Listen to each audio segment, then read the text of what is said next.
from the Pathway Studios in Johnston proper. You are live from the Path.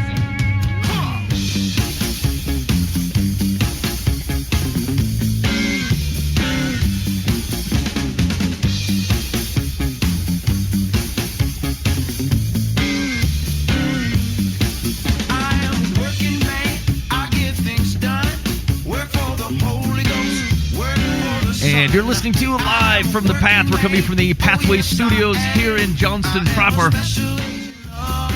It's good to be with you on this. You have no idea what time of day it is. You don't care. Yeah, you know, I assume you're listening to this on the podcast on a long drive. And you thought to yourself, you know what, I'm going to plow through 6 episodes of Live from the Path all at once and then get it over with so I don't have to feel guilty about this. And frankly, that's how I do it. I save it up for vacations. I don't listen to the show all year. And then I fire it up when we go out of town, and then my family hates. I was going to say that. What does your family do? They just put their headphones on and. Well, one of my kids thinks we're funny. Oh. The other one could care less, and my wife, her eyes roll quite a bit. Yeah. Like, I can't believe you would have said something like that. Yeah. I think my wife said, you guys still do that? Where do you go, Dad? Where are you going on Monday night? I got stuff. I do things. Good friends. Okay, so here's what we got going on the show this week. By the way, I want to say thank you to you folks that listened to the show last week. I got a lot of good feedback from one person about the show, and so thank you to that lone person. Wait a minute, was it negative feedback? No, it was good. They enjoyed it. Well, for every one person who listens, I think there's 3 others who might. Yeah, I think that bails out because I was the one person. I thought it went well. This is terrific. And I went ahead and typed something up. Yeah. Nice job, boys.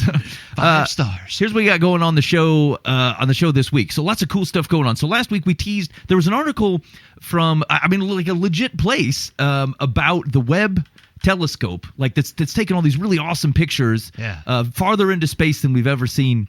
And they're learning things that are then causing scientists who were like all in on Big Bang to go, this doesn't quite match. This can't be. This doesn't quite match. My beliefs cannot be true. Like it's not lining up. Which so let's get to that. That shouldn't be a surprise, and some scientists would react differently to that information than others.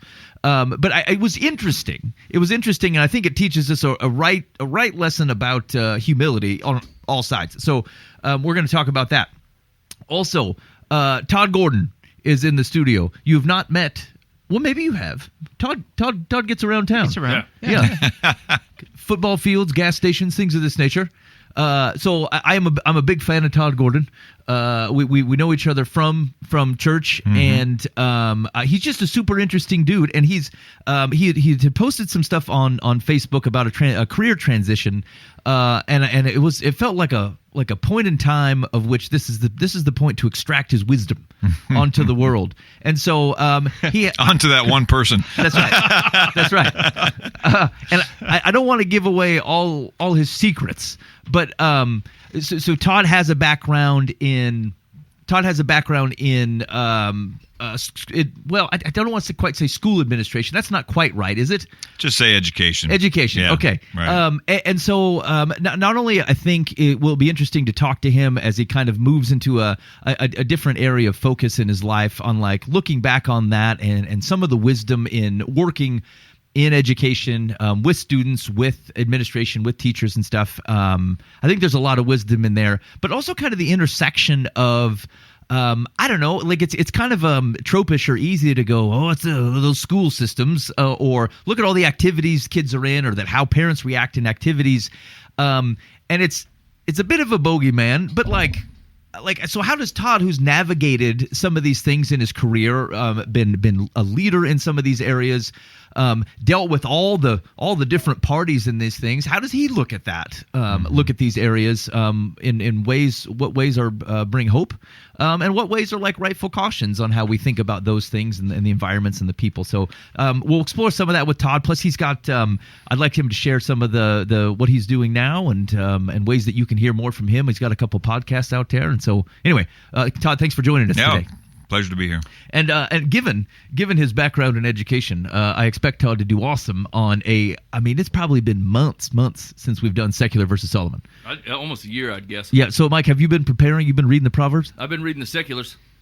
You've been catching up on secular wisdom? Yeah. I know exactly what is not from the Bible. So if you're new to the show and haven't actually caught one of these, the goal of Secular versus Solomon is to try to figure out where wisdom is coming from. Sometimes we say something that we said, well, the Lord said, and really it was like Ben Franklin. And so we want to do two things. We'll be able to pick out, like, where's our wisdom coming from? One, is it really wise? And two, is it something that God is saying? Does it match up with something that God is saying? Or is it something that, like, we may find wise, but we shouldn't put the force of Scripture behind? And then where it's not biblical wisdom, like, where's this coming from? Who's perpetuating this out into the world so we can, figure out where we might be being led astray? Franklin. That's how I think about it. Yeah. Okay. Yeah. And then we'll do some advice on Dear Life from the Path. And, I think that's the goal for today.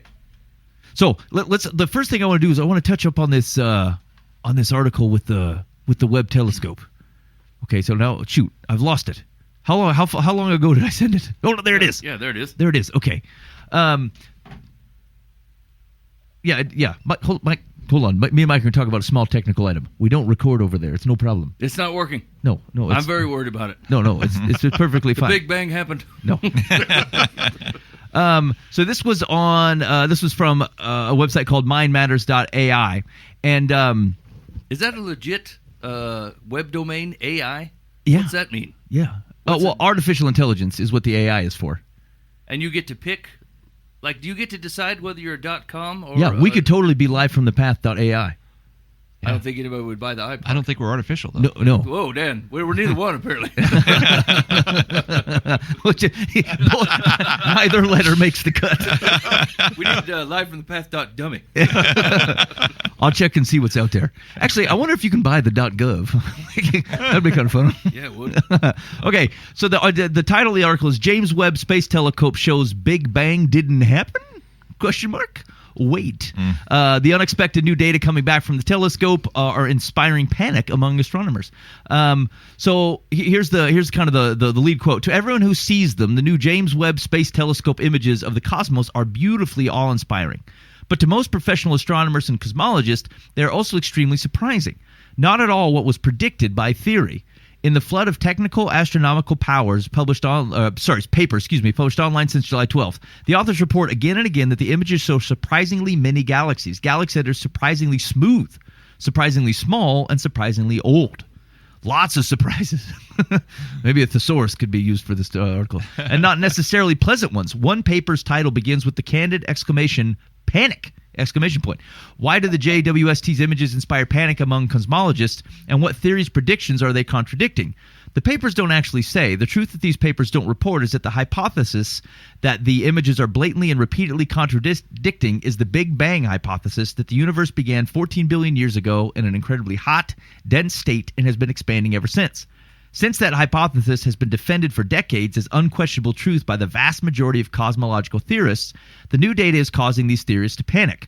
Right now, I find myself lying awake at 3 a.m, says Allison Kirkpatrick, an astronomer at the University of Kansas in Lawrence, and wondering if everything I've done is wrong. Update: Kirkpatrick has protested learners' handling of this quotation. That's interesting.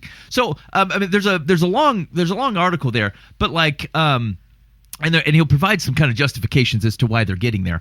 But like, one of the things I felt I thought was super interesting about this article, and I think there's always felt like there's been a contention between kind of a faith perspective and a scientific perspective, and a lot of that was really unnecessary. Like it was a blending of views of worlds that either didn't have to be contentious or were intentionally trying to manipulate each other because we wanted a finger point. Like, don't tell me what happened or what you see demonstrated in the natural world. I know that God did this, and I'm against that.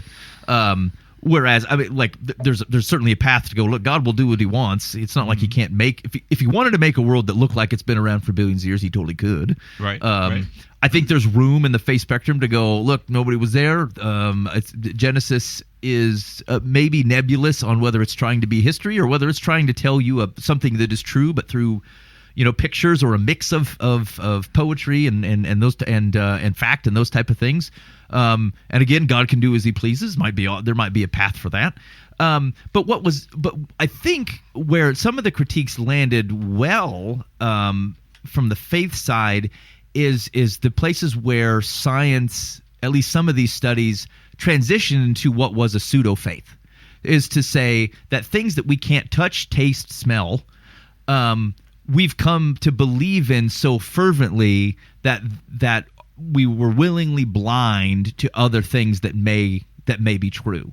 And it was interesting because science as a study isn't actually restricted that way philosophically. It's people's interaction with it that does that, right? There's nothing about science. In fact, most, like in its healthiest state, science would go, well, hot dang, that doesn't match what we thought at all. More information. That's right. It shouldn't be a panic. It should be well, okay then. Now we've got more to work with. More data. Let's roll the dice and see what we can go on the other side. But it became pseudo-religious in a defense against sometimes the notion of a God, that like this thing had to be true in this way so that I can exclude this view of the world, that like it actually upends someone in the same way I would be upended if they said, look, we found Jesus's body. Like it's that type of thing. And so I don't know, fellas, like that was kind of my reaction to it. Was there was some validation in the risks of the study of the world as a religion. And so there's some validation of that. But then like it also, I think, starts to, if we think about this well, it puts science within its proper bounds, which is human perception of the world around us and our attempt to understand that in some ways through what we can see, touch, feel, smell, and in some ways of which the knowledge or wisdom or perspectives that have been passed on to us over time. And that probably gets you a more full crack of it than, maybe even limited to what we can take in. So I don't know if you guys read it, if you had any reactions to it. I remember in school as a student going through these what do you call them, not chapters or periods, sections, whatever, of the science, and thinking to myself, maybe God used the Big Bang. I don't know. I mean, I wasn't like against Big Bang, right? But when they would start forcing it as fact, I would think, well, if I have to choose, I'm going to go with the God story. Right. So you guys lose and he wins. He's been around longer than all of you. You lose. So, yeah. But in my mind, I kind of just would kind of sit back and think, I don't know how he did it. I mean, I wasn't there. Right. So yeah, maybe he used the Big Bang. Okay, I'm okay with that. Right. Maybe he just said bang and it all is as we see it. I was good either way. You kind of figure that that's what a result of a God interacting into a voidless world would look like. It would look like a Big Bang, right? You're like, things were this, and now they're crazy different. Just like that. Right? They're solar systems. Yeah. I think it was like I've done the same thing. Like I've had this discussion in youth group, where I'm like, I don't know when the hand of God shows up into a world, like there's going to be matter and effect on the world, and if that's what the Big Bang is, I got no problem here. It's just same like this article would come out, and I'm like, I got no problem with this either. Like none of this is shaking me any direction. Yeah. And the thing is that's the thing with worshiping science is it changes. Every discipline of science does this about every 50 years. Right, we've talked about in the past, like some of the stuff that came out in the 1950s when referring to psychology. That's like, look, don't be hugging your kids and getting them all dependent on your love. They need to be independent, right. functioning children. And if you pamper them like that, they're going to end up being invalid losers. And like legit pamphlets coming out of the U.S. whatever Psychiatric Association, whatever it was, Psychiatric Association for the 1950s, right? And like we can look at, and then 50 years from then, we're like, no, you can't do it. You got to love them. Dahmer came from. Yeah, you got to support everything they do, even if it's terrible, And so like, and maybe we've gone too far one direction, but like overall, science always does this. Yeah. Right? Like when they discovered uranium, and they're like, this will change the world until it killed a bunch of people. They're like, oh, it turns out you can't like hold it. And, put it in stoves along with asbestos and lead. Like so. Science is like we're always like we're every generation or every day is a fresh day for people to go, and this is people in general to go. We've got it all figured out. There's nothing more to be known. Right. And so like if you can put humanity on the same time clock as you do like a child growing up at 3 years old. Dora is the coolest thing ever. And you're like, nothing is cooler than Dora. And they will sit there and watch it if you let them 12 hours a day, only to find out by the time they're 7, finger paints are the coolest thing ever. And so as they get older and they get more facts and they get more context, things start changing in the way that you view the world. And as a world, we're infants. We're going to be on milk forever until the Lord shows up with meat.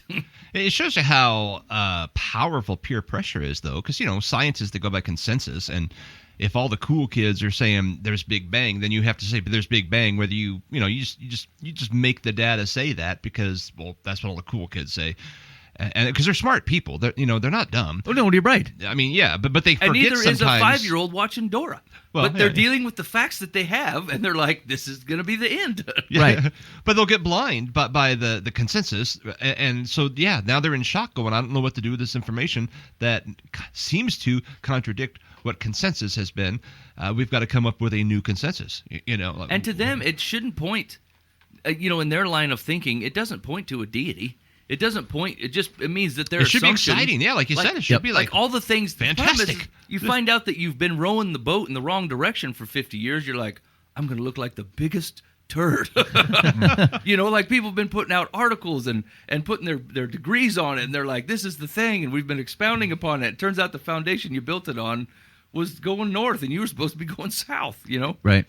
Which it's where the caution came from, and like, not to kick a pig on fire, but like, with some of the reactions to COVID, or just like anytime we go, hey man, let's you kick a pig on fire.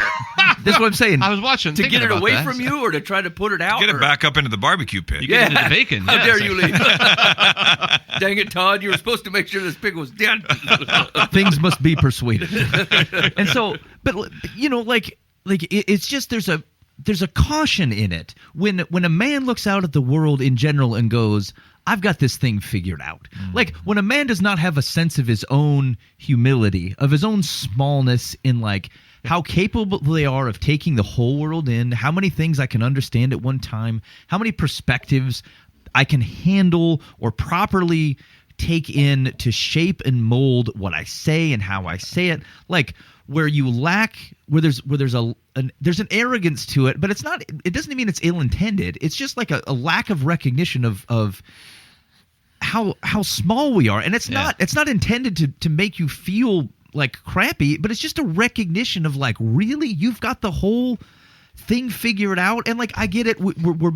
It's okay to be imperfect people doing the best with the imperfect things, our limited abilities. I think that's okay. But we do need to say that. Like, we think based upon this much information, as far as my nose can smell, I think there's a fire. Whereas I might find out that my wife bought, like smoke-scented oven mitts. And I'm like, well, hot dang, I had no idea. I didn't see that one. Yeah. Why would you do that? But okay. So, yeah, go ahead. I was gonna say, I don't care who you are. You're at the most a few decades old. Right. I mean, you don't have it figured out. Mm-hmm. And I know you're building on previous information, but we're trusting that information, right, from people who were only a few decades old, right? And there's biblical examples of this, right? Yeah. Like Paul had a thing, and he's like, "I'm going to Asia," and then he gets there, and God goes, "You're not going to Asia," and you're like, "Oh, right on." Right? That's humility. That's a humbleness that goes, "Are you sure? I want to go to Asia. I'm dead set you had me going to Asia." And Paul goes, well, turns out I'm not going to Asia. And then you turn around and go, Well, and think of how many things. So that there's one side. I think that humility picture paints well. Like, this is not a. I wouldn't. We walk away with this wrongly, and I'm saying this to you, Christian, if you're real excited about it, like, haha, screw you, scientists. That's wrong. That's not how you should be taking this. Right. This is a humility question of recognizing our humanity and the limits of it, which I think does, if I were to take that same lesson then and put it back from someone who says, look, I love and follow Jesus, I want you to think of the things of which we feel like we're trying to correct from a church perspective from 20 years ago, and what those folks were trying to correct from where they feel like the church overcranked 20 years before that. And frankly, my kids are going to look back at the stuff that I found I was real jazzed about and said, look, we need to get this. We're going to reform and get this right this time. And they're going to go, look, you overcooked a fish on that one, Dad. And so we're going to bring it back around. And we should be glad for the continual refining that God's people are under the leading of the Spirit that says, look, we God pointed us in the right direction, and we kind of humaned it up a bit. We ran with it, and we said, we will never fall for this again. And then we overturned. And so, like, the broad notion is that like we should walk humbly. We need to walk humbly with our God, recognize the limits of our human existence, praise God for the delta between us and whatever he's got going on. And then that what that keeps us doing is putting our foot in our mouth.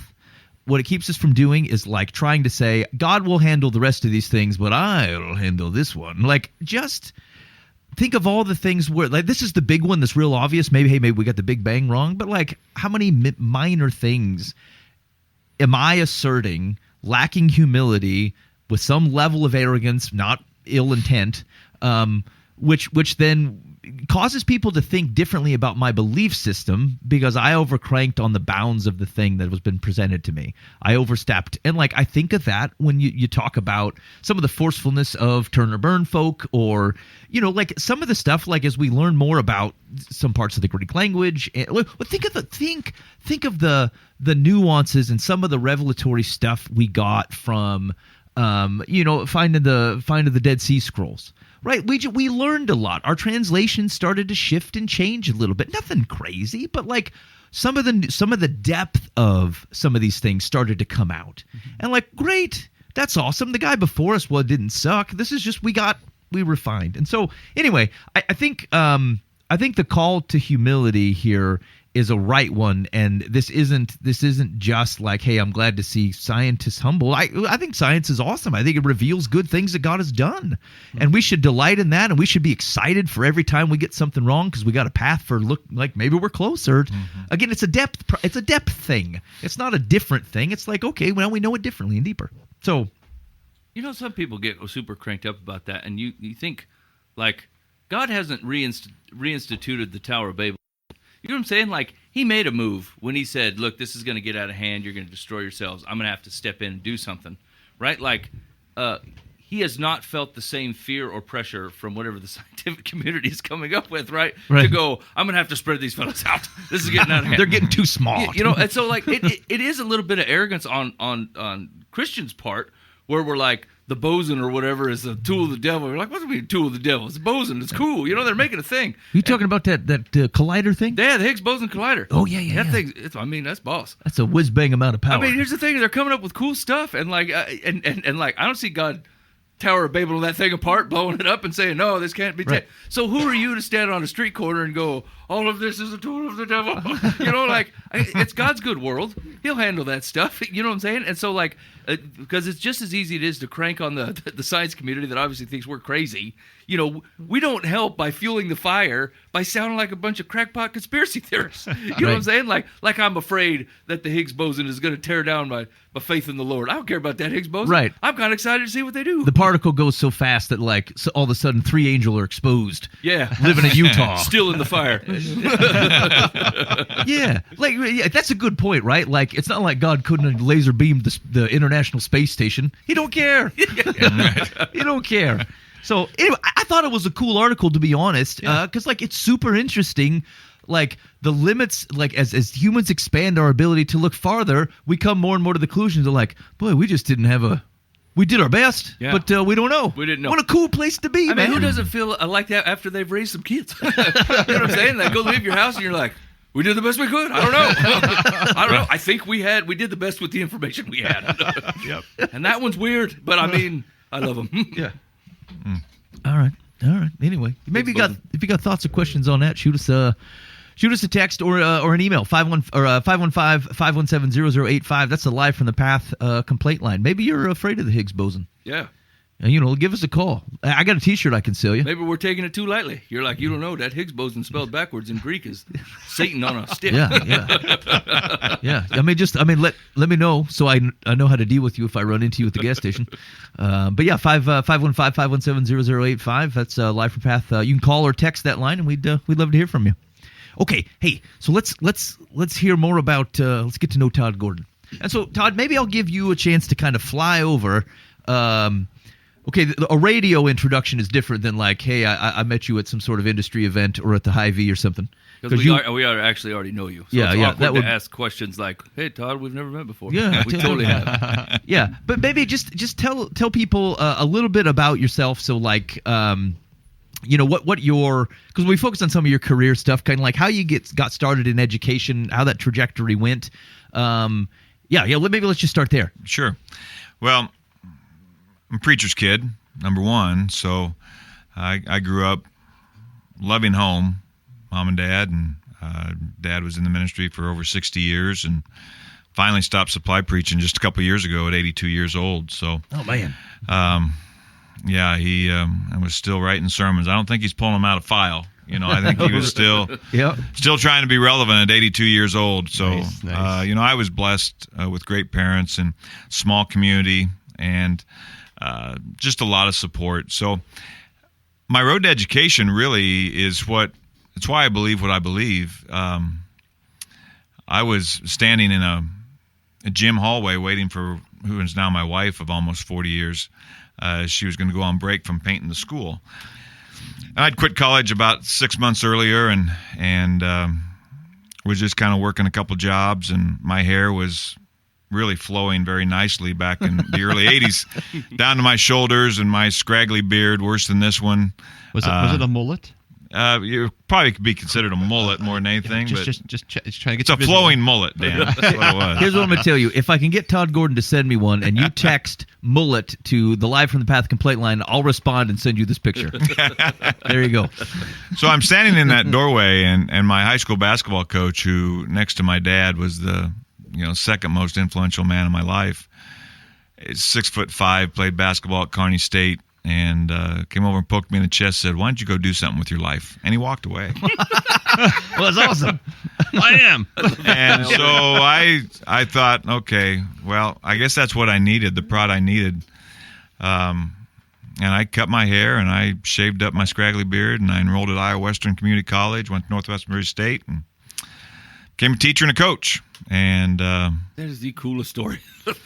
and And then, 37 years later, I closed that chapter after several stops and coaching and being an athletic director and activities administrator. And the coolest part of that story is my wife planned a surprise retirement and 60th birthday party for me just this last Saturday. And Coach Gady has been struggling. He's lost 40, 50 pounds, and he's got some health issues. And it was totally shock to me to see people that I thought we were meeting about 2 or 3 couples, and lo and behold, she'd paid other people to come try and be my friend. But the first person I see when I walk on the corner is Coach Gady. Yeah.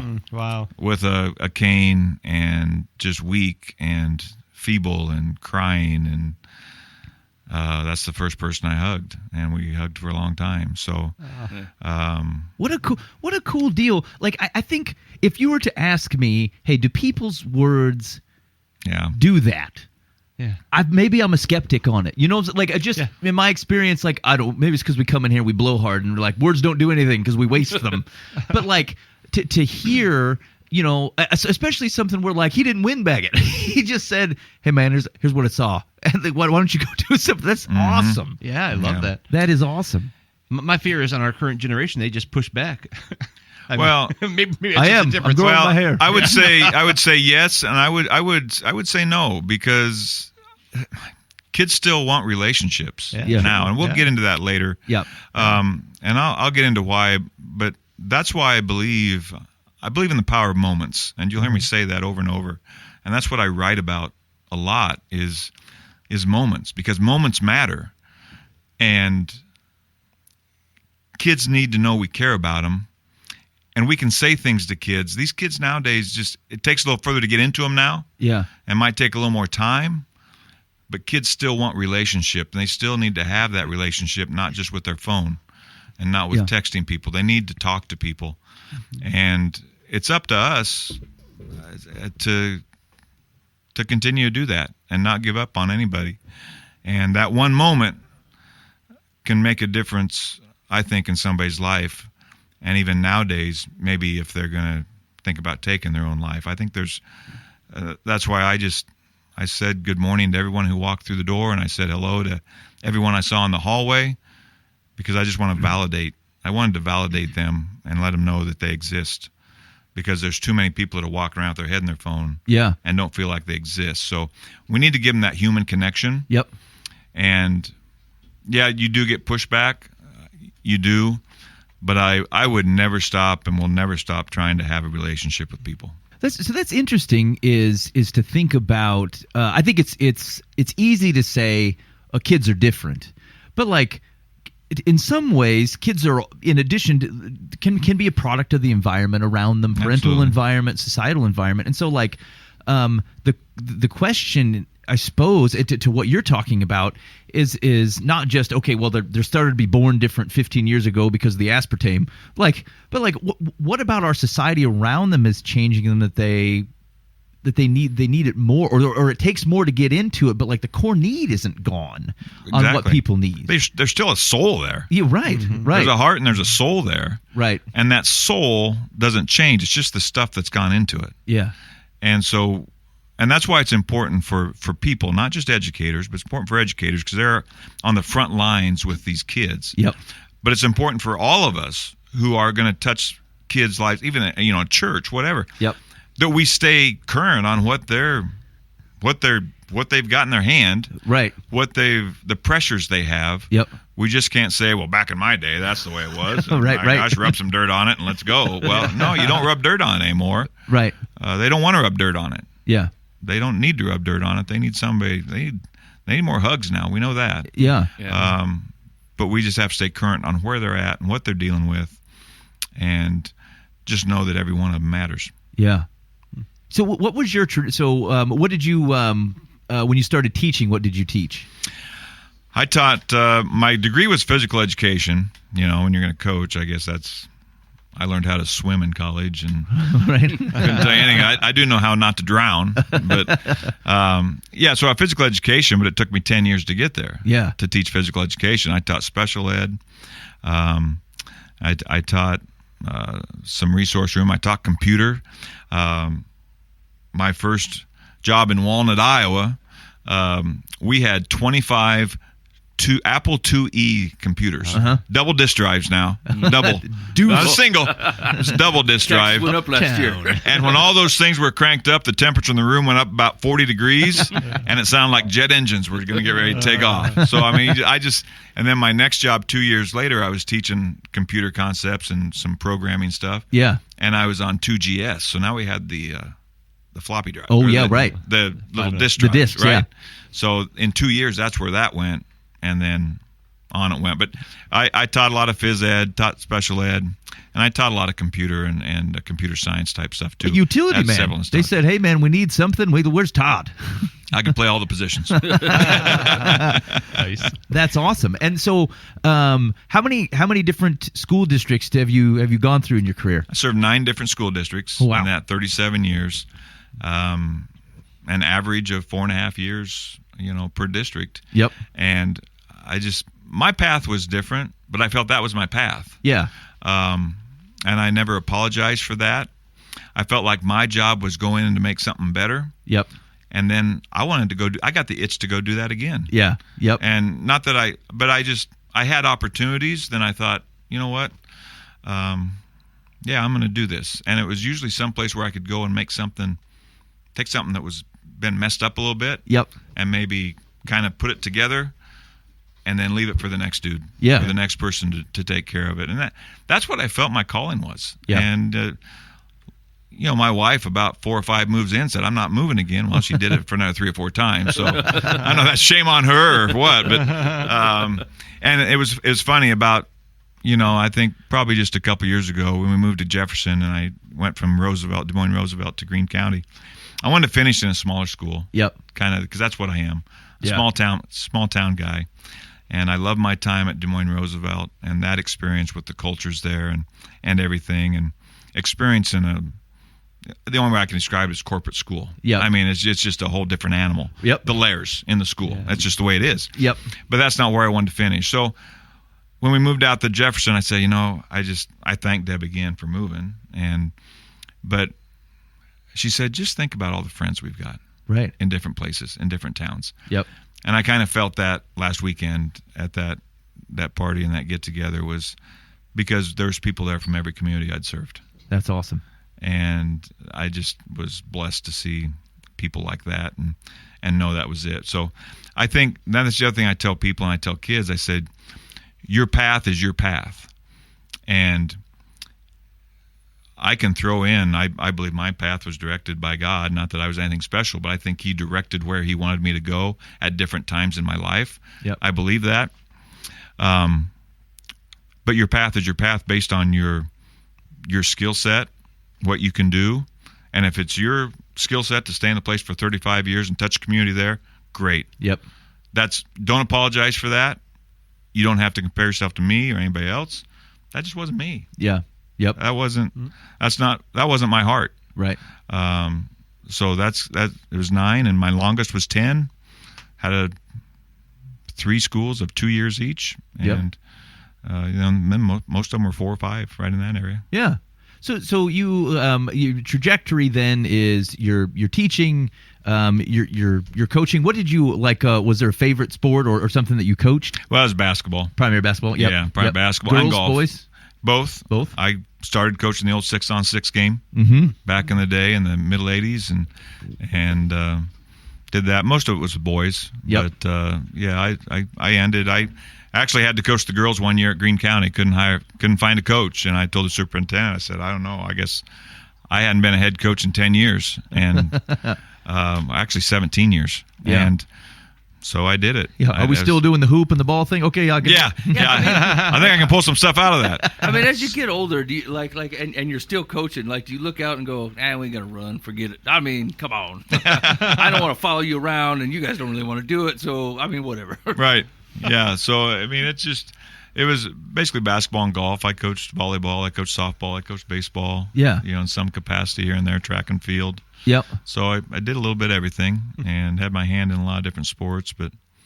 And then you moved, kind of the latter part of your career, you moved into some of the activities director role and stuff like that. How was that transition from, I don't know, line level teaching, coaching into some of the administrative work?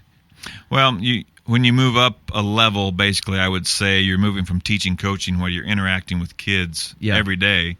Now, my first athletic director's job in Trainer down by Council Bluffs, I was still teaching as well. I taught like 5 or 6 phys ed classes a day. So I had every kid in Trainer, 7 through 12, and I loved that. And then I'd go do AD stuff. And but then when I became a full-time administrator at Carlisle and then Roosevelt, Greene County, I was just a full-time administrator. Yeah. You lose that layer with the kids. Yeah. And so you've got to find ways to do that. And that's the biggest thing you miss.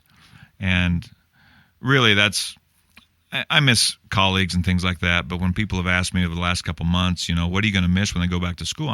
The kids. I mean, I'd get out of my desk every passing period and just go stand in the hallway and hope somebody'd talk to me. Right. Or I'd try to give up a conversation. I'd try to, whether it's hey, good game last night or good luck tonight or how's the practice going, how's the musical going, so you just try to find a conversation just to talk with kids and connect. But that's the thing you miss the most. But when you go up that layer, do you feel like so a lot of, and I suppose this happens with every generation, right? They're like kids these days, Yeah.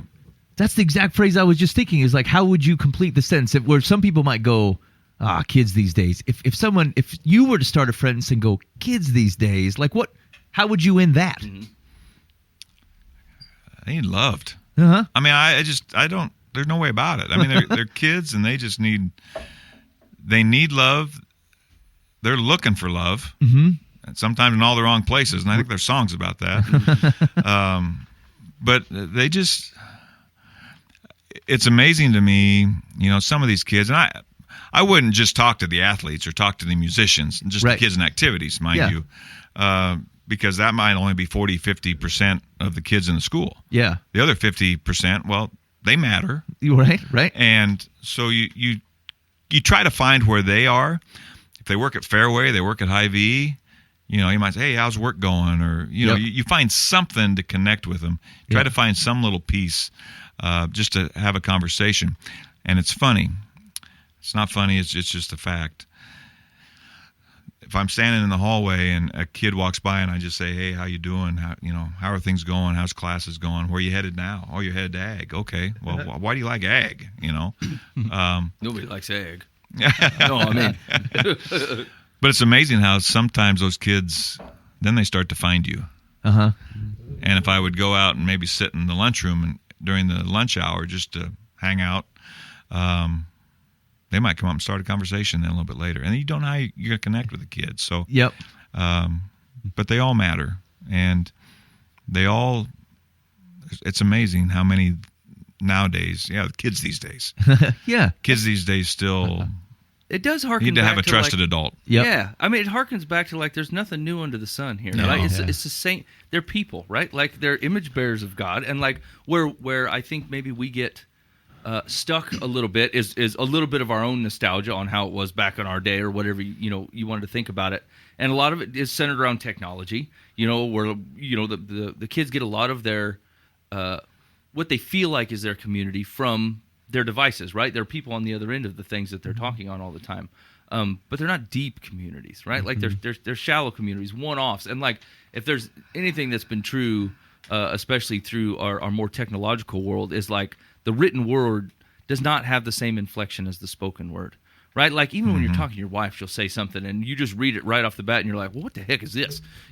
But like if you'd have read it with an up inflection instead of a down in one word, the whole sentence changed, and so like if all of your communication is done on a flat page, written word device, it makes it very hard to have deep community like we're talking about, and so like it's interesting to hear you say that because like I think the more that like I get involved, with the youth in our town, like the same as they've always been.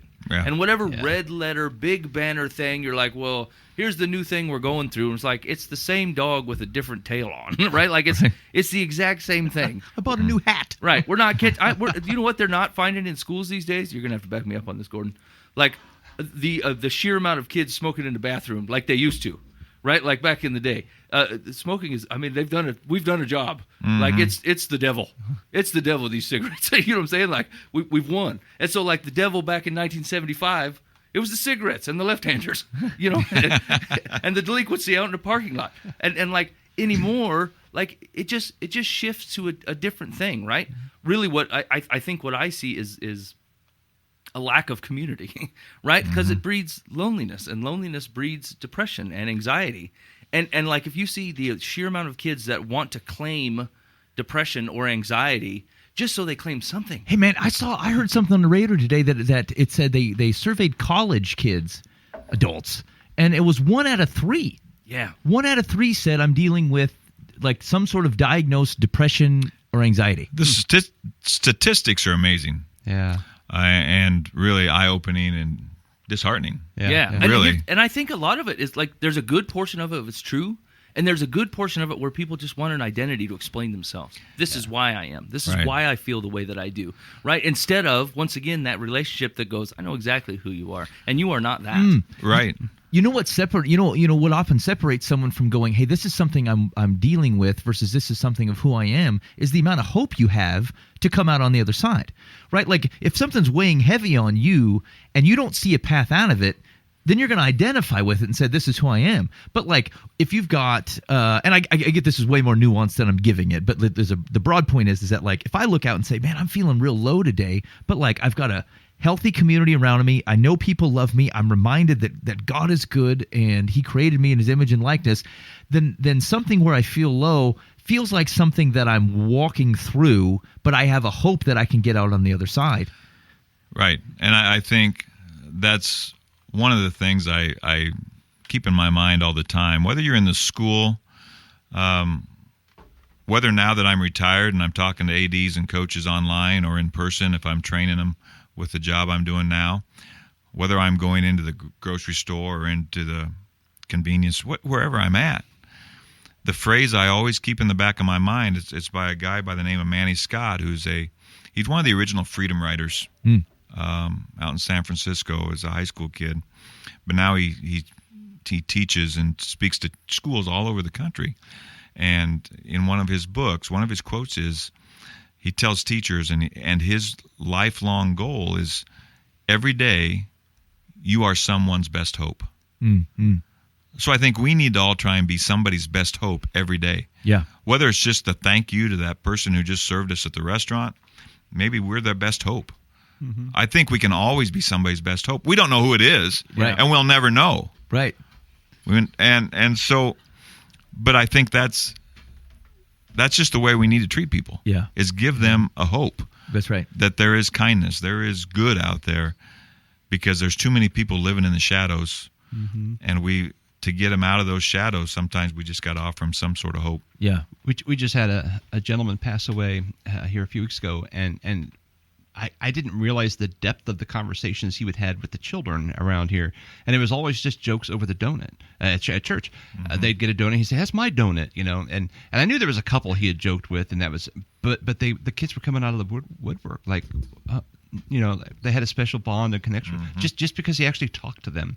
Right. And I thought, man, how often do I just walk right by him? Right. Because I'm busy. I got to get to my base. I got to preach a sermon. That's right. 4-string thunder awaits. I got to tell you about Jesus. Get out of my way. That's right. People are hurting out there. That's the T-shirt for this week. I got to tell you about Jesus. Get out of my way. Oh, man. Yeah, but it was so impactful for these kids. They were in tears because like their friend who joked with them about donuts, had passed away. If I died, they'd be like, oh well, yeah, he was long-winded anyway. I mean, I don't have a relationship with him. He was pushing me around. True. So that's powerful. That really is powerful. Yeah, that is powerful. And I think, I think sometimes we struggle with, especially if you're trying to look across generations and especially back generations. Like we are often looking for ways to, like, how do I modify behavior because I see certain behaviors as destructive, and I think one of the reminders here is that, like, it's often not that simple. Because and we've talked about this, right? Like Jesus is after gospel transformation. A behavior modification follows because you've been transformed by the gospel. And like even some of the things that we find destructive to people, yes, sometimes you just got to grab a hand away from the stove. But like, especially the older kids are getting, like you're getting into the high, junior high-ish, and kids are getting older faster. I don't know if that's your experience, Todd, but like it feels to me like it's just, and I don't know how it's happening, because like part of things, it seems like we're not requiring maturity in society, but then the types of things kids are exposed to adds a level of assumed maturity to it, and so like it's a very difficult thing. It's kind of like sending a 17-year-old off to war. You're like, here's the most like responsible thing you could possibly be in your life to someone who can barely drive and can't buy cigarettes. Like, there's a dichotomy in that. We're just, as opposed to sending them to war, we're just saying like, good luck avoiding the junk on YouTube and late night Netflix. But like, it just makes you think that everything has a cause. Like everything's more gray, everything's more nuanced, everybody's more complicated than a trend. Like people are oftentimes, and we see this totally as adults, like we reach for something that God created for good, and then we find a way that it gets twisted and it's harmful to us. But the urge for it was right. The urge for certain types of relationships, the urge for certain types of communities. And we're like, boy, look at all those folks who are creating this kind of shadowed community of people over here that are different than all the other things. And we're like, well, the desire to be in community and to find mutual care and concern about each other, like why would that be a problem? That's not a problem. But like, because it's not like this thing over here, then people get concerned about that. But at its core, before we reach for either broad generalizations or thoughts on like they just have to stop doing that or stop thinking that. I mean, it has to come from somewhere, and all of it, like as you start to peel it away, is it like, what do people think about themselves? How do they feel about the world around them? And frankly, what is the world telling them in the way that they're interacting? And how are we contributing to that? Even something so simple as, I kind of wonder if Coach Grady thought much about what he said. No. Right. He didn't. He just said, I see this. No. He says the thing. It didn't go like, Gordon's life changed forever. Right. I flipped him over. But it was, regardless of like how you might take it, it was a look at you and says, I've been thinking about you, and here's the thing I'm going to say to you, and then it does what it does. And I think that's, again, it was a moment in time, but you have to be brave enough to step into that moment. Mm-hmm. And he cared about me enough, and of course I'd played for him for 4 years, and that's just, we had a great relationship because you just had relationships with your coaches. Yep. And that's why coaching is such a powerful tool. Yep. With kids even now. Yeah. Because you're with those people every day. But as a leader, as a person, you just have to be willing to step into the moment and take a risk. Yeah. And he did that. And, he was at each one of our kids' weddings, and he's my biggest fan, and I'm his biggest fan. Yep. It really does make you feel like they know something you don't when someone is willing to step into a moment like that, right? Like to have a person come up and say, whatever, a thing, and like you stand there awestruck for a minute and go, what does he know that I don't? What is this? You know what I'm saying? Like for a second, you're like, is everything I think that I knew about myself that led me up to all the decisions I made to boom right here, and then this dude says a thing, and you're like, okay, I'm new. We'll do something different, and like the boldness of someone willing to, because like that's awkward. If you tried to plan it, it would be contrived and awkward. You're like, I can't wait till I run into so and so just when they're walking out of the school, and boy, I'm going to say this whiz bang thing, and like it would come off so adulty, really, right? It would come up formulaic and adulty, opposed to heart things. Let's be real. That's right. That's right. And that's the other thing I think you've got to be with people, with kids. You got to be real, and they need to see human emotion out of you.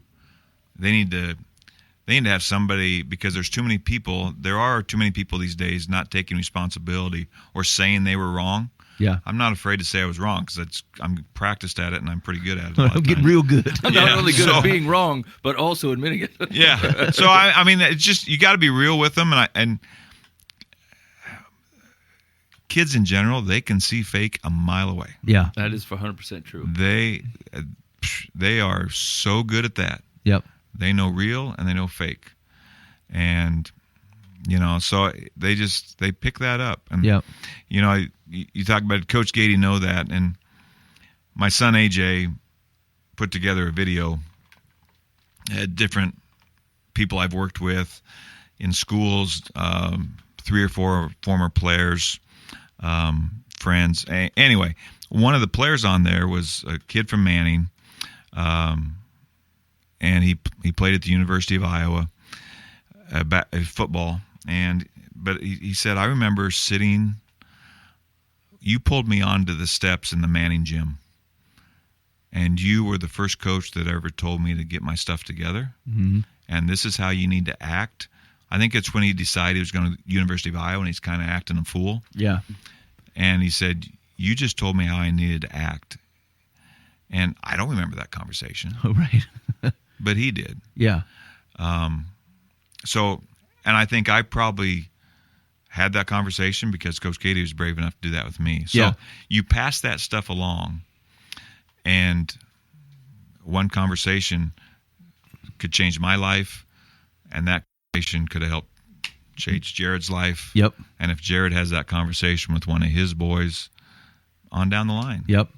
So it's generational. Yep. But I think we have responsibility to the people who have impacted our life. My dad, Coach Gady, other teachers, other coaches, other friends, other peers who have impacted our life, like our Mount Rushmore of friends. Yep. But we have an obligation to them to pay that forward too, and to use what they've taught us, or it's wasted. Yeah, right. And that doesn't respect them. Right. You don't want to be the guy in the drive-thru who's supposed to pay it forward to the next guy, but just takes the 2 lunches and moves on. Yeah. And that's lame. Especially for like the right kid. They've not had any, like, to cross that boundary and say something, like, you have to care about them. You have to care enough that you didn't let them walk by, right? Like, there's all kinds of kids out there acting a fool. And, like, how many of them get a guy that pulls them aside and cares about them enough to say something that actually might offend them? You know what I'm saying? Yeah. But, like, if you look back at your relationship with your own kids, I say stuff that should offend my own kids all the time. Hey, your behavior is not where it needs to be. It's going to cause you this thing. You really should consider changing it around to do this differently, right? And, like, because I love my kids to the degree that I love them, that's conversations we have all the time. Mm-hmm. And so kids that aren't necessarily, your biological kids, I don't know what house they grew up in or what community they have around them that anybody's willing to step in and go, actually, you should really consider doing something differently.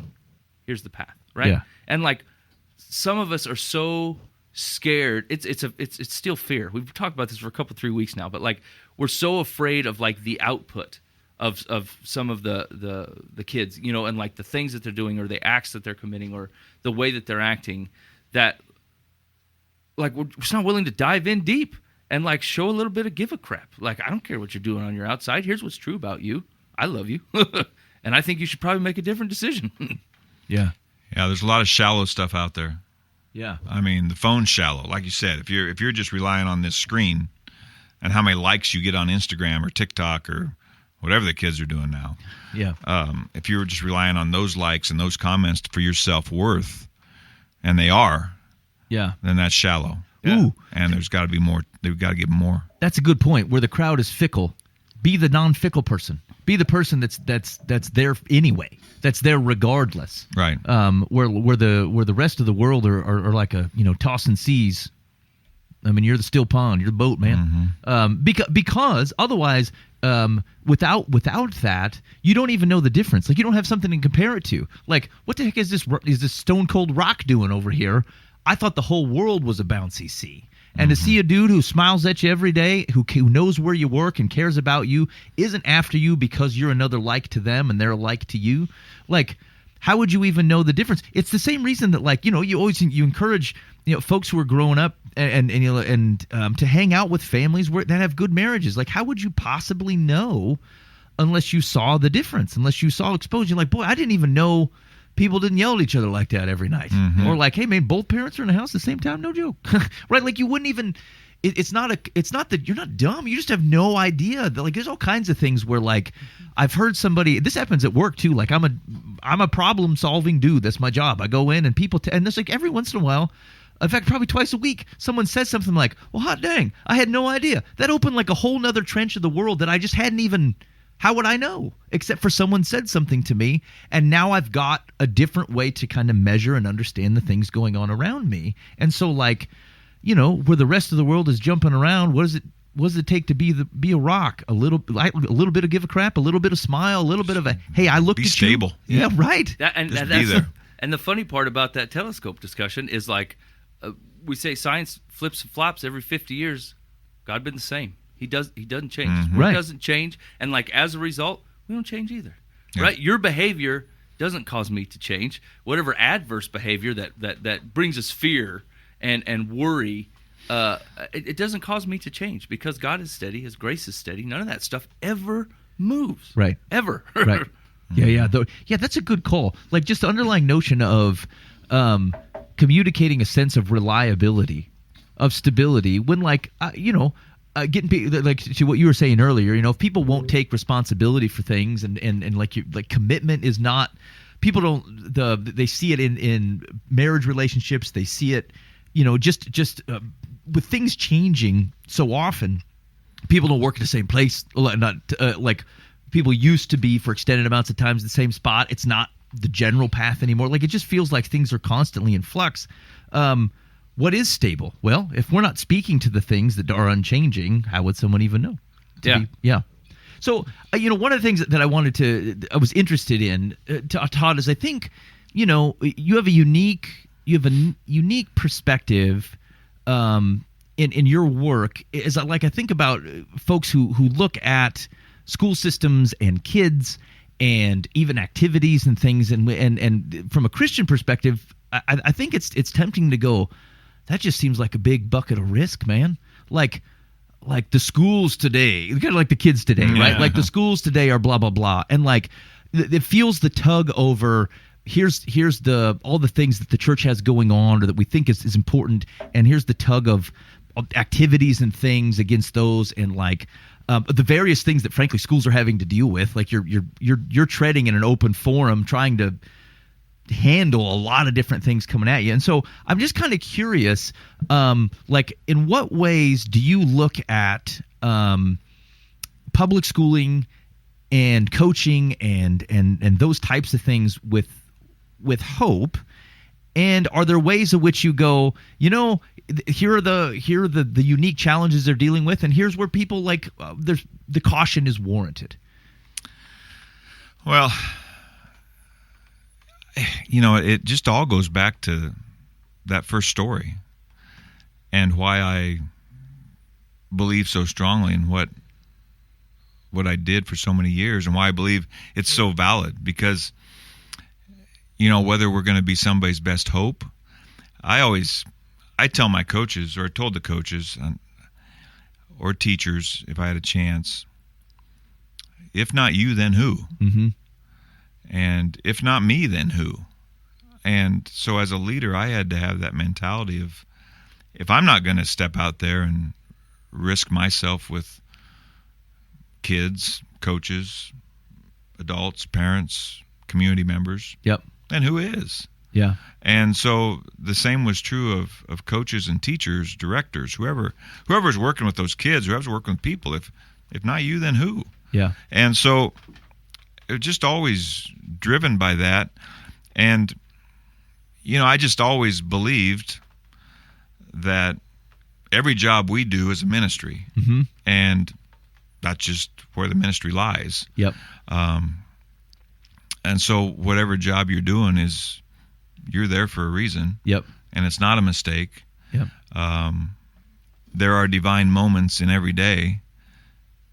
And sometimes you come across them, and sometimes you don't know them till years later. Yeah. That Yep. it was a divine moment. Yep.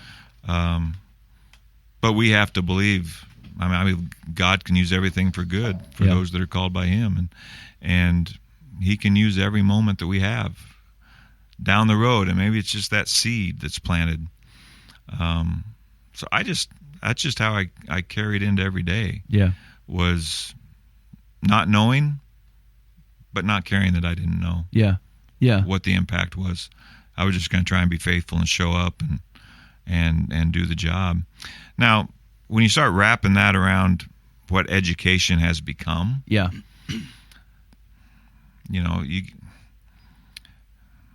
If not us, then who? Right. It's still the same thing. Yep. Yep. Sometimes you had to speak to say, no, that's wrong. And sometimes maybe I was too silent, Mm-hmm. but sometimes you had to know when it was good to be silent and when it was good to speak. Yeah. And you knew when there might be a time later to speak to somebody who heard something said that maybe you didn't think was correct, or you could go a different way. And Yeah. you could have that conversation on the side. Yeah. But like, Mike said earlier, we don't need to throw fire and brimstone on everybody. Right. But you still, I think, if you're a person of faith and you're in the public schools, people still know you're a person of faith. Mm-hmm. You don't have to shout it from the top of the school building or when people are walking in the room. Now, there's a time when we need to be faithful to share. Yeah. When that can be shared. Yep. But I think we start by just living the life Mm-hmm. and being consistent in the life that we live. Yeah. No matter how much school has changed. Now, you do have choices. I admire the people of faith who are working in other states that are a bit wacko, in my opinion. Yep. And Talking to you, Missouri. so, I'm blessed to teach in the Midwest. Yeah. I mean, I was blessed to be where I was and didn't have to worry about that so much. Yep. Yep. And some of the communities I was in, but I just think it's important to be who you are and be consistent in that. Yep. And be faithful to that. And then the opportunities to really have a deeper conversation, they come in times of distress and tragedy. Mm-hmm.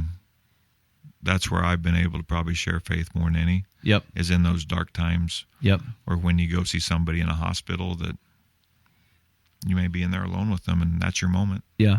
Yep. I think that's a really good. I think I would always say that when people are running out, the people of Jesus are running in. Right. It's been true with emergencies and natural Mm-hmm. disasters. Like when people are like, we got to get out of here. Like who's running? It's the Christians. It's the missionaries. They're like, we're going in. It happened in the Black Plague. Like one of the reasons Christianity spikes. This was one of the books we were talking about last week on the Rise of Christianity by Rodney Stark. But like one of the reasons Christianity grows the way it does is because like when everyone else was running away from all the people dying, the Christians were running in, and people met Jesus that way. Mm-hmm. And so then you look at, I think, and we talked about this even during some of the COVID stuff. We're like, public school is hard. What a hard thing to do is to try to like meld everybody into something that doesn't create just like a giant explosion. We're like we're debating as a society the same thing Pilate's debating with Jesus. Like, what is truth? This is the conversation we're having, and so like there's fires all over the place. But if not the people of Jesus running in to where the groups are gathered of people who need reminded of true stable things and real and deep things as evidenced in lives of people, if not us, then who? Right? And so like there's a caution in going like to what do I subject? I mean, what do you subject your kids? What do you subject your own kids? Like, is there risk in systems and societies like that? I get that. I totally get that. But like where we have a pretty good, we feel like there's a pretty good bellwether, an indicator that like true, stable, right, good news types of things are needed. Well, then that's where the people of Jesus are needed. I think that's a good way to think about it, because that's true everywhere. I mean, like what the heck kind of place I might, where does everyone else work except for maybe Dan? Although Dan's worked at Target, That's right. and the Burger King, right? Like, where else is not a hotbed of like all kinds of stuff? Like, people believe all kinds of things. It comes to a big head and is at the most influential in those years where people have an opportunity for influence. And like, this is why the college years are so formidable. People can go from believing one thing, you show up and do a college, and like you're like, what the heck happened, man? The world was supposed to get deeper, and somehow it got different, And so, like I get that, but like I think that's a healthy way for Christians to think about it. I think that the conversations about your own kids, activities, and all kinds of that stuff, I think is maybe a slightly different conversation. But like as we think about institution like that, like what do we expect a human governmental type of institution to reflect, but the chaos often of what man himself has tried to build. Oh, exactly. It's going to be nothing less. Right. And so if we get caught up in trying to change every little thing that happens, you control two things every day, your attitude and your effort. Yeah. And that's it. And if I let my attitude get distracted by a policy or a procedure that I don't agree with, okay, if I can't change it, then I've just got to have the right attitude and try to work with it. Yeah, yeah. I mean, I suppose like you could spend all your day drawing lines in the sand. Absolutely. Or be the guy that remains stable even as the lines get drawn, the lines move, people dash around about it, and yet the truth persists. The good news remains. Yeah. It's so interesting. Like I've been thinking about this a lot last couple of weeks, but like. And it circles around to like how I pray and like having a like I'm talking to my Father, right? Like this steady, calming presence in my life, that like you're not praying at a God, you're praying at your Father, and like it's just so awesome how that translates down to people, like it resonates with me something fierce. There was this movie that I watched, and I can't remember what it was, but like it had to do with fathers, and like so many guys that are like it had to do with either their dad split or wasn't there, or they didn't have a strong dad type figure in their life, and like they just wanted like the blessing of Jacob. They just wanted their dad to say, I want what's best for you. Yeah. I'm looking out for you, and I'm intentional about putting this blessing on you. Like I love you, And like this one guy was talking about it. He's like, we did this one Sunday. Like we just said, I don't know how many of you guys are feeling like you didn't get that blessing you needed, but like we're going to give it to you today from God. And like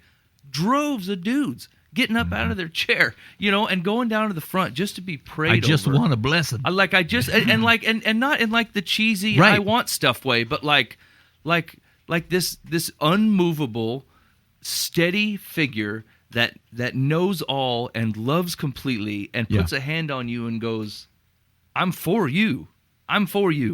Right? And like, if that's not what kids need, I don't know what they need. That's right. That's what I need, yeah. Right? Like, I mean, and like it changes the way that you interact with God, and like hopefully it changes the way that we interact with especially kids around us. Like, I mean, just some of these stories, some of these environments that the kids are coming from, and like you want to nail their outgoing behavior, and like there is broken in there, just a broken, and you can't fix it. God can. Jesus can redeem all of this, but you're not the fixer, right? You're the one that says, I know you, I love you, I'm for you. What's happening with you, you know? That's just such a cool, and that's the thing is like with a career like yours, you get to look back and go like, there's if there's nothing else they can depend on, maybe they're short on cash and like they don't get to eat lunch every day, or they didn't get shoes, or like their dad is flaky as wall, whatever. Todd Gordon will be out there on lunchtime, hands folded, going, "Hey, how's it going?" You know, you got the administrator posed down pretty good. Yeah, you just fold those arms. Yeah, what's happening right now? I mean, it sounds so stupid and simple, you know, but like just being present, and like it's us going in when everybody's going out. Yeah, there's parts of the government are a mess. The government's a mess. Public education's a mess. Whatever, but like we should run for government, right? What better place than to put God's people in? Same thing with public education. We're not running out. We're running in. We're part of the solution here. You know, all that's a mess, and most importantly, people are a mess. People are a mess. And what are the one thing we can influence more than anything, and that's the people. Yeah, yeah. And I think it's powerful too to consider kind of where the conversation started, where you use your influence in effective ways. Like your influence isn't cheap influence. Like it's, yes, I care about you. Yes, I love you. And actually, I care about you so much that like I'm willing to say something that actually matters, that should make a difference to you. Because I think you know, there's to your earlier point, kids can smell being advertised to. This started with like the tail end of my generation and the generations that's past, and I think this is where like even some of the counter reaction to some of the like previous generation, the church is trying to catch up to like, look, we're not lame here. We got people that can play the four strings of thunder. Turn it up, you know, and like it was to make sure that like, hey, we weren't God's people are can do. God is awesome. He can be worshipped with something that's got some pump to it. And I think that was great, right?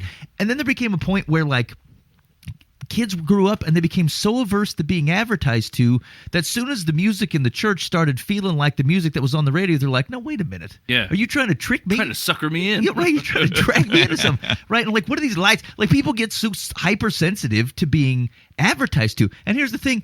The music the church was doing was just as righteous as it was 10 years ago. Like, it didn't matter. It's not that the music didn't change. The hearts behind it didn't change. But the people become so suspicious. Like, the tail end of my generation and into the next one just became real hippy-dippy about the whole thing. They're like, bring the acoustic guitars back out, man. I don't trust anything else. I think you're trying to get me to love Jesus because I tapped my toe, and I don't want it. Yeah, that fourth wall's gone. Right. Like, I'm watching a show with my girls, right? Like, we sit down and watch this show.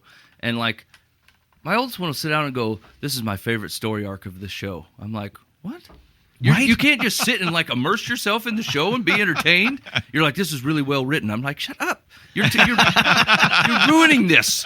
It's a character. I believe it to be real for the half hour, you know, and she's, like, analyzing the thing. And, you know, I'm like, right. What's wrong with you kids? I like the same thing with, like, the way they play video games, right? They're not immersed in it in a way that, like, they go beat the boss. They're immersed in it in a way that's like, I just want to roam around the world and check the whole thing out. And that's a glitch, I can tell. You know, like they look on how it was designed and how it was made and what the game was trying to get them to do, and then they will do the opposite. They're like, I'm just going to go build a hut. I'm supposed to be fighting this army over here, but I like building huts. So I'm just going to run over here to this other ice world where there's nobody at. And I'm going to build a hut. I'm like, you know.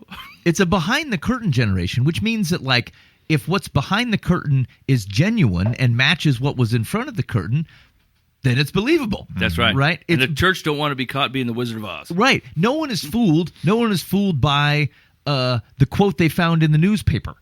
Right? Because they know it got massaged. They know someone emailed some guy and said, hey, what do you think? And some guy looked over it for about 50 hours and goes, here's what we're going to say. And that's what got back out. What they're going to do is they're going to go to Reddit, look for the secretary that was in the room and like, what did that guy really say before he said that thing? You know? And which like, I like that. But like it means that the people of Jesus, you know, where perhaps there was something showy about, you know, I don't know, certainly the 80s, parts of the 90s, like because we wanted to believe something. We wanted to believe that like Jesus wasn't being left behind in some of that stuff. But then there's there's a notion of like hyper integrity. Like people won't even. Sometimes our posturing is like, right, we're like, hey man, I'm not great, but I'm trying. This is what looks like trying. And sometimes this behind the curtain folks goes, I don't even want you to try. I just want you to suck and do it openly. I'm like, well, I'm not sure that's the healthiest way to think about it. Right? Like it's not implicitly righteous, but it is like such a concern about being advertised to, and that someone's trying to deceive it. Like kids will look at a commercial and go, they put red on there because it's trying to draw my attention. Yeah. Because everyone started going to psychology class when they were in high school, right? In the coffee to make it look fresher. I ain't buying that. Right. And they're like, I got lied to. I'm going to buy this like Sanka because it doesn't posture above its pay grade. Here's the can. Go to town. Stir it up. That's right. Anyway, but it's such an interesting thing because like that is reacting to something. It's not a bunch of jerk kids, just like it wasn't a bunch of jerk kids the generation before. They're reacting to something, and it's okay to honor that. You don't have to let it like run off the leash and crap in your yard, but like it's okay to go, okay, I get it. What did I think before this that can then refine how I'm taking in to make sure I didn't overcrank on the thing, you know? And don't make them be like the previous generation. Yeah. Right. They're not going to. That's just a fight you're not going to win. Right. Yeah. Right. That's why we got to meet them where they're at and try to learn what they're doing and Yep. where they're coming from. Which I think rolls back again to that previous article is like, where's our humility? Like, as opposed to Right. going like, look at how wrong this generation is. It's like, what have they got the right line on that I'm missing? I mean, and like you're going to be a source of wisdom to people. Like there are things that you've learned that you're going to be able to influence kids, and they're going to be hungry for because they do want true wisdom. But what they don't want is this denial of their entire view of the world. Because like if you don't believe there's something redeeming in it, you're the problem. There's an arrogance to that. And boy, actually, if generationally we were all like looking to pass on good, righteous wisdom, and in humility going, now how can I learn from what they see? What are our excesses, and how can I know those quicker? Boy, that seems healthy. Yeah. That seems healthy. Yeah. Okay. All right. Wait. So, Todd, if people are interested in your in hearing further bits about your wisdom, like you have a website where people can go and connect. Yeah, pretty witty. ToddAGordon.com. There it is. ToddAGordon.com. Yeah, I publish every day. Just a little quick article to read. I do a newsletter on Thursdays. Just 5 moments where I think about moments of leadership. Moments to be better, moments from social media, something I've picked up to share, moments from something I've read in the past week or two, and then a moment to remember, which is always a memory of some sort. So I do that every Thursday, and just random thoughts from my head. It's just always looking for things that are happening that are probably leadership moments or leadership driven or just quick little thoughts to help somebody during the day. That's awesome. All right, so go to toddagordon.com, and you can interact with Todd. Like you can see the stuff that he's posting, and I'm sure there's ways to contact you. Maybe you got questions for Todd, or you're just kind of interested in hearing more of his thoughts. Maybe you want to have him on your podcast. Now, Todd is a prolific podcaster. Yeah. He's a man of double podcasts right at the moment. So what are the 2 podcasts that you're doing? Well, we're starting one in our 5th season called Beyond the Bench, and we started that 4 years ago, going on 5 now. We had a lot of athletic directors leaving the field after 3 years. We found that 3 years, if you could make it past 3 years as an athletic director, you could probably make it a career if you wanted to. But we had one year, the year I was president of the Iowa High School Athletic Director Association, 75 ADs leave. Oh, wow. Yeah, so that's 75 out of 300 and some. Ooh. So we just wanted to provide a resource to, hey, we want to encourage you. And that's all we've done in that podcast is encourage. Now we're taking a little bit more towards leadership now because we've kind of started a leadership side to Beyond the Bench, the 2 guys I do that with.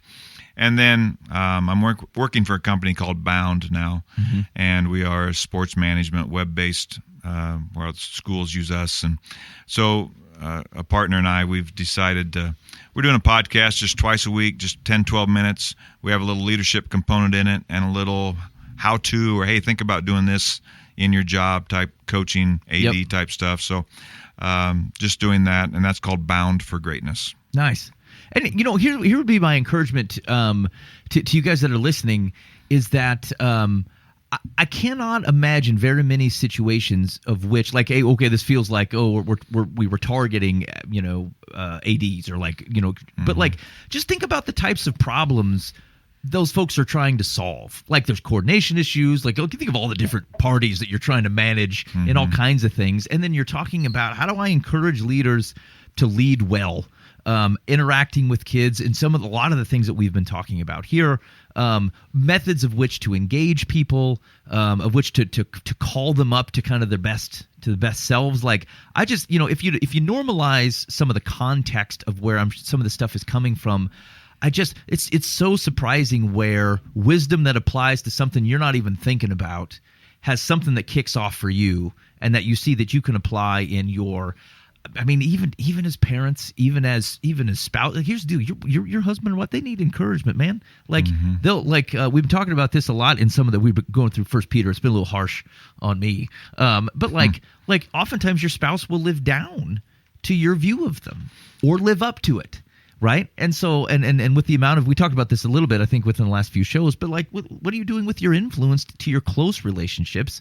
And like, some of the stuff that you might be like, well, that might feel superficial. It's for over here. Are there parts of that 10, 12 minutes where you're like, are there nuggets in there that are more broadly applicable? And so I just maybe give it a shot. Maybe give it a shot on your drive to the store or something. Well, I think that's such a great point, because I think one of the things that I struggled with and had to come to reality with is sometimes the people that get the least of us are our families. Right. I mean, no matter what we're doing. So my 3 kids sometimes got the least amount of me. I gave my best stuff between 8 and 4, or 8 and 6 if I was still coaching. I gave it to that group. Yep. And I'd go home and I was tired. Yep. They didn't get my best. My wife didn't always get my best. Yeah.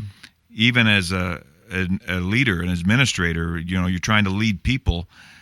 Sometimes I gave my best there and I didn't give her my best. Yeah. And so I think I had to come to grips and come with the reality that I got to be better at home. Yeah. I got to be better with my kids. I got to be better with my wife. Yep.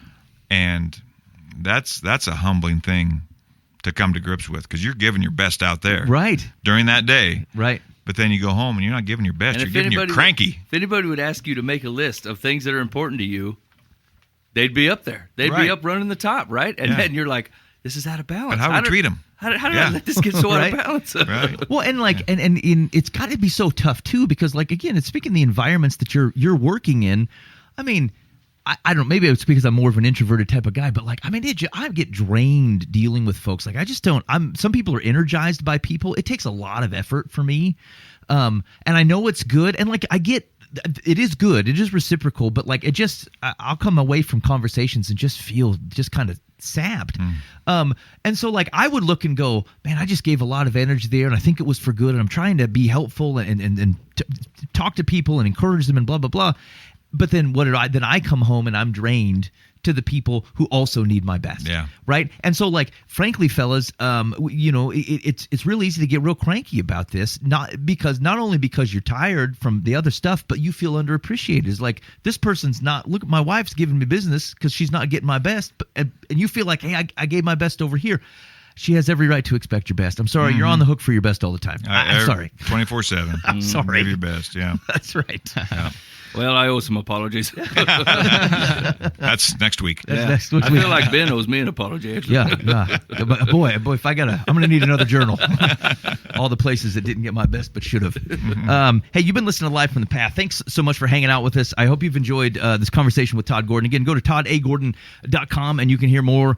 Again, you pick up on those bits of wisdom. Be open that other people's contexts in the world can speak into yours in ways that you didn't imagine. And you've met Todd. He sounds like a lovely fellow with a lot of really good experience and a good view on the world. So, I mean, go check it out. So here's what we're going to do. No. Was it? No. We're going to get to advice? Yeah. It's time to do some advice. Yeah, we have to cut it. No secular Solomon. No, we burned long. Oh, man. Unless you want to do secular Solomon and no advice. No, we better do advice. Okay. Todd's here. He's going to change the world. Okay, here we go. Here's the advice. We haven't given the advice yet. Here's the proposed question. Yeah. Dear Live from the Path, my lovely and successful 30-year-old daughter has recently become engaged to a 31-year-old man. I'll call him Jonas. Yes. They have been dating for several years. He comes from a good family and is successful in his career. She adores him and is extremely happy. I love it. The problem is, Jonas has a habit of making off-the-cuff comments about her to my husband and me behind her back, suggesting, for example, that he felt a bit pressured about the timetable for proposing. More recently, I thanked him for offering my daughter and me the use of his beloved vehicle to go wedding dress shopping. Instead of saying, "You're welcome," he muttered, "She's going to wreck the car one day. The sooner she does, the sooner I get a new one." My daughter has an excellent driving record, so this was just weird. He says it like it's a dry joke, which he likely sees this way, but I find his comments hurtful. I haven't said anything to my daughter about this, and I don't want to run him down to family or friends by asking for suggestions in handling this. Should I let it go, or should I tell Jonas privately how his comments hurt us? I don't want to make more of this than it is, but it makes my heart ache a bit. Let me tell you this, Madge. You already have. Yeah. So I was thinking. It's too late. I find him funny. and frankly, like, they're not even remotely hurt. Like, I was prepared for some really, like, snide things, but, like, these feel like the type of jokes you make about your wife. And I get a mixed, maybe I think cautious and mixed company, but, like, I wouldn't overreact to this. Right. Maybe you should be grateful he feels comfortable enough to have a conversation with you about something like that. No, I mean, he may cross a few lines, but it's like, at least he already sees you as family. So yeah, right. I mean, the closer you are to somebody, the more likely you are to make fun of them. Yeah. Right. That's just how good relationships work. Let me talk about your daughter. How I'm happy. I mean, it's like, you don't do that unless you have some type of relationship with mom and dad. Yeah, so. like a rapport. Yeah. She is an excellent driver. I mean, yeah. I mean, I think there's a line you want to make sure you're not crossing when talking to her parents. Yeah, like, especially like as a dad giving away a daughter. I mean, you bet who. I don't trust you already. I'm doing my best to try to love you, and she says you're all right. But I mean, you say one iffy thing, I'm like, okay, that's it. And so like, I get it. I get it more from the dad's perspective, but like, this seems fairly innocuous to me. And I think eventually she's going to put him in his place. Yeah. She'll straighten her out. Yeah, he's riding on pre-marriage borrowed time here. I mean, yeah. I mean, I've done this. I've I've telling jokes, and like there's been times it's been too much. I've crossed the line, and my wife goes, "Hey, I didn't care for that." I'm like, "Right on. I wasn't even thinking. Wasn't even thinking." Yep. And like I've gotten better at it. I don't do the same thing anymore. Yeah, that's true. This is probably an opportunity for grace, not an opportunity to put your foot down and cause an unnecessary scene. Yeah. Well, and maybe the reminder here too is that like this is not you against him. Let your daughter handle her own affairs. This is her husband, and like I don't think again this isn't of such an extreme nature that like he says it when she's not around. I'm guessing that the you may stink as a driver has come up in probably conversations that she also may find funny, right? It's just you lack context in the depth of their relationship, and I just stay out of it. Yeah. All right, Secular says. Boy, this is not going to go well. Oh, no. Holy cow. Call the police. Is it long? Well, no, it's just ridiculous. That's what they always say. Secular says, Jonas's, quotes, joke that he felt pressured to become engaged to your daughter wasn't funny, and I can understand why you might be concerned. While I don't think you should solicit advice about this from friends and family, I do think you should discuss this with your daughter because it could be a big red flag. Now, hold on a minute. Like, couldn't you explain, I felt pressure, that, like, if he were to say something like, yeah, man, I felt I better hurry up and get a ring on it.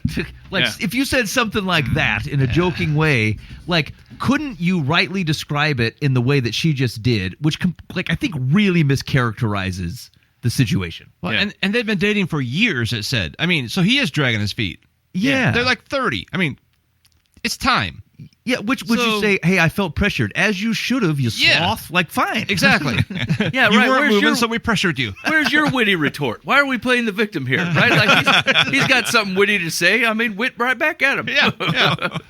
Yeah. This is an odd over crank.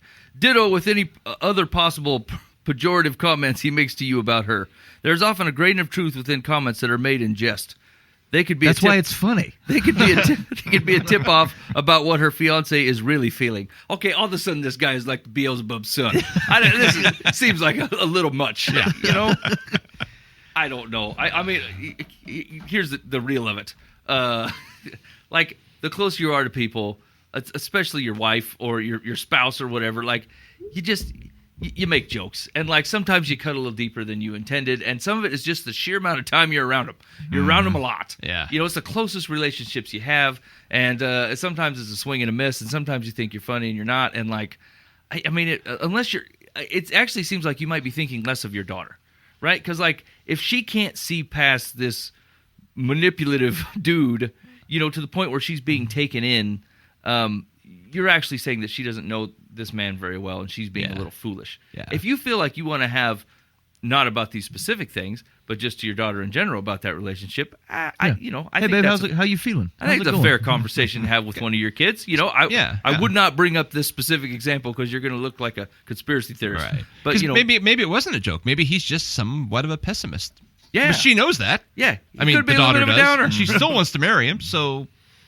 Yeah, truth. These they just seem like real shout. Like, hey man, I hope she wrecks that car. Gonna get me a new set of wheels. Like, it just seems like a joke. He wasn't saying I hope she gets hurt. Right. He's saying I get a new car. Yeah, he's funny. And some life insurance. Yeah. I mean, that'd be going over in line. I can't wait till she wrecks this car so I get a new one. I mean, this Let's is get a married weird quick. thing to say, dude. I mean, he might just be a little awkward, Yeah. All right, one more. Ready? Yep. Dear Life from the Path, I've been interested in a woman for several years. Me too. During that time, me too. During that time, I've dated her and helped her with her house. Today, she called me and asked me to walk her dog. I had to decline because I couldn't fit it in. She sent me 2 emails back to back. Quotes, thanks, Fred, but one thing I'm sure of, anyone who isn't a friend of my dog is no friend of mine. Where's your Christian service now? Wow. I don't want you to check on my dog or me ever. You are a selfish guy who couldn't take a 5-minute drive on a 60-degree day, and I hope I won't hear from you ever again. I wish you all the best. Enjoy sitting around taking care of yourself. Bye. Second email. And quotes, a true friend would check on my dog and lock all the doors after her, so don't go near my house or apartment. You are not a guy I want around. You think you're better than you are. Wow. Question, what do I do and how do I take this? Look, man, I don't think anyone has shot anything so hard right at the bow in my whole life. How do I take this as it sits? That's real. Play that from the rough where it landed. And actually, based on your question, after these 2 things come in, I think I understand her anger. You might be a hair up too. Yeah, I'd be super curious on what he said. Yeah, he's got to be telling 1/85 of the story. She politely asked me to go check on a dog. I couldn't fit it in. And then she goes, I hate you. You hate my dog. Never talk to me again. You barely love Jesus. Stay away from my house. Don't stalk me. That's right. My doors are unlocked. Don't And he's go in like, there. do we go to the next level? No, you don't. So we're off for Friday? So what do you want in life? Do you want the guy with a dry sense of humor that's not really funny? Or like an oblong octagon that just kind of roly-polies everywhere and goes, I think she might be upset at me. You think so, Fred? Well, I mean, either that or you guys are perfect because the guy, obviously, this didn't land as hard as she intended it, and maybe she needs that because she's harsh to deal with. His tag is confused in Colorado. About what? Seemed pretty clear. I mean, holy cow. I'd dump you, and I ain't even met you. You're hard to get along with, friend. And she's obviously using him. Yeah. I mean, the first time he says no, she's like, you're out. Yeah, but once you find somebody that's willing to do kind of your bidding, don't you put up with a little bit just because they're going to continue to do it? You know what I'm saying? If he's good for running that dog out 4 times a week for the last 2 years, and all of a sudden one time he splits, you're like, forget this. Then you lost your dog walker. Yeah. Both of these behaviors seem odd, but I feel like the storyteller is really holding some Maybe things they're back. perfect for each other. Yeah, that's what I'm saying. Maybe this is an opportunity. So I would say that we're obviously missing context here. If this is the whole thing, if this is the only thing I have to work with, then you just say, hey man, I'm sorry you feel that way. I just couldn't make it today. I'm still glad to help you out. Just let me know. Yeah. And I probably just drop it. And then here's the deal. If she's so mad, then she won't contact you and no problem. Yeah. But if she's over, here's the thing. It's again, massive problems happen. Craters in the world occur when 2 people decide to both be a horse's behind at the same time. And so let's just presume that she's significantly overreacted. You don't have to meet the moment that way. Don't you overreact and then see what happens. Let's check again tomorrow or a week from now, and then maybe we don't have to, San Andreas fault the thing. She'll come to her senses. If she doesn't, then you righteously handled it without acting like a turd on your own account, and then she's not going to call you, and you're saved. You got the same outcome without acting like a doofus. Yep. Yeah, I mean, isn't there a strong indication if this is not her normal behavior and you receive this email back, you're like, whoa, something's going on. This is way out of bounds, right? So, like, your instant reaction would be like, I feel like I should go over there and see what's up. Like, this is, and if she continues to, like, yell at you and kick you out or whatever, then you're like, well, I gave it a shot. I guess we're done. No big deal, you know? But, like, if this is not characteristic of her behavior, I actually might be a little concerned that she's not doing very well, right? Because this is way out of bounds.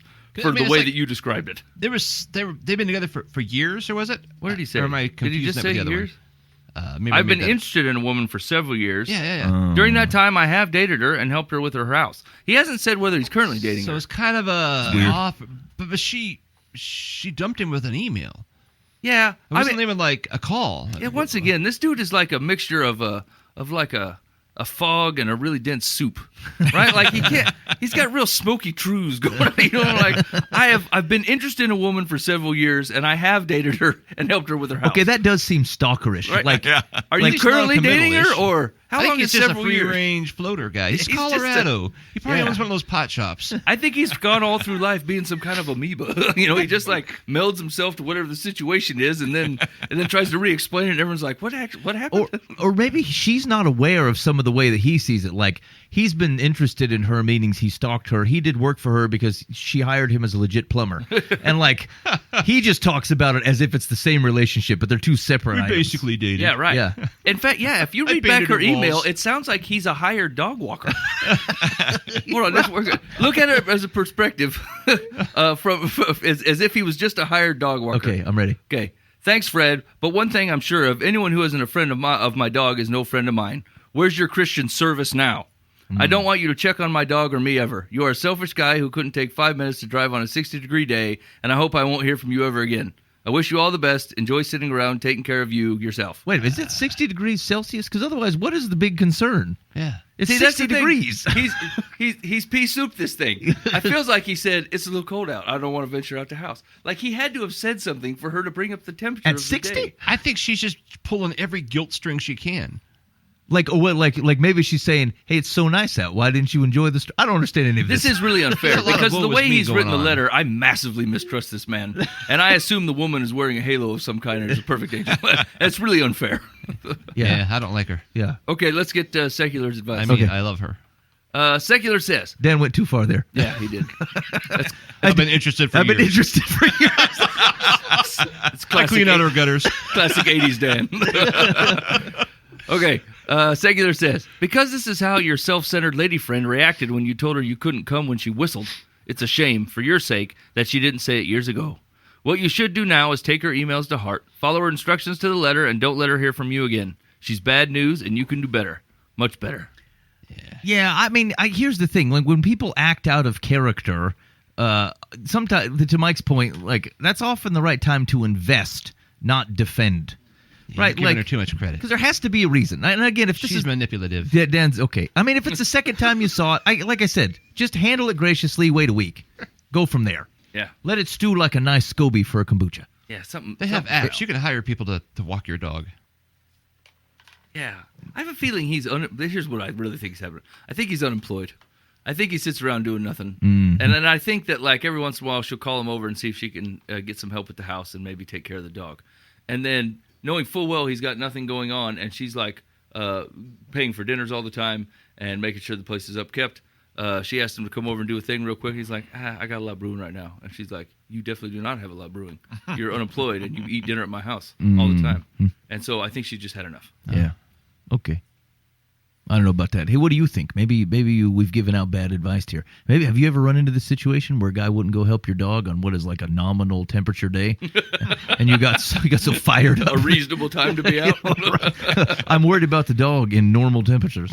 Here's the thing: he's claiming the name of Jesus, apparently, and so we might have to follow up with him just as a man to man. Yeah, I mean, does it feel like maybe he said, "Hey, I can't make it." As a good Christian man, I want to stay at my house. Like, the terms of how this came up are super interesting. I don't want to find my parka. I just put it in the water. I'm pretty sure that he's at the food kitchen and he's feeding people. Right. That's why I can't do it. Gotcha. Yeah. So maybe the lady is crazy. Dan's right. He's monitoring for jaywalkers.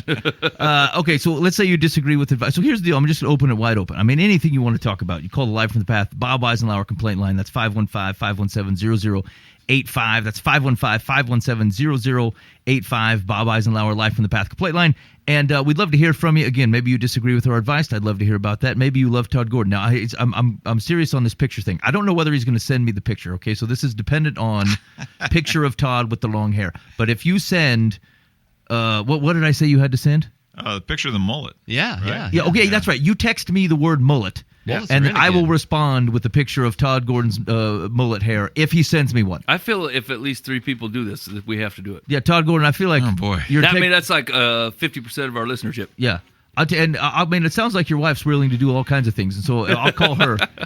And if she's not, my son will. That's good. Okay, we're gonna get a hold of this one way or another. So let's do that. So I think we'll call the dice here then. Big thanks to Todd Gordon. Todd, thanks for coming down. Yeah, Todd had to travel. A lot of fun. Yeah, we're loving it. It's great to have you in there. And again, you can catch up with him at toddagordon.com. In the meantime, I don't know. We'll plot a show for the coming weeks. In the meantime, be faithful in the means. God will handle the ends. You've been listening to Live from the Path.